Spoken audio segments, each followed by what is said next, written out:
So what, from Nagel's point of view, is the mistake of the Epicurean with regard to death? I think it's the mistake is to think that bad things can only happen to us if we're aware of them, and if we suffer directly, that is, have some kind of positive, that is, directly experience suffering or pain because of them.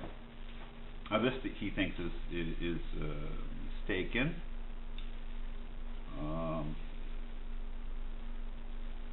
For instance, the point of view that he would say is mistaken is described on page 76 in the last paragraph.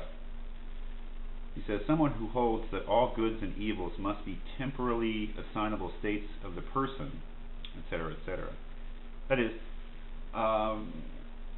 Nagel is arguing against the idea that goods and evils must be temporally assignable states of the person. That is, that we must be, for something to be good or bad for a person, we must be able to say that that person experienced that good or bad at time X. That, he thinks, is wrong. And if you look at the bottom of page 77, he says, it is arbitrary to restrict the goods and evils that can befall a man to non-relational properties ascribable to him at particular times. I think by non-relational, he means properties that we have which are independent of our relations with anything else in space and time. They're simply properties that we directly have at any given moment, like the property of being in pain or the property of feeling joy or pleasure. That is wrong. And he goes on to say at the bottom of that page, there are goods and evils which are irreducibly relational. They are features of the relations between a person with spatial and temporal boundaries of the usual sort, and circumstances which may not coincide with him either in space or in time.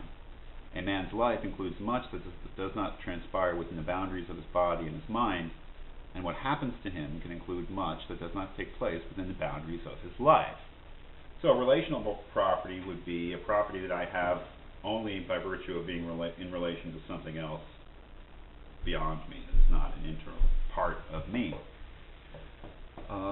And this is really, I think, his best shot at a solution to the problem of how we can say that death is a bad thing.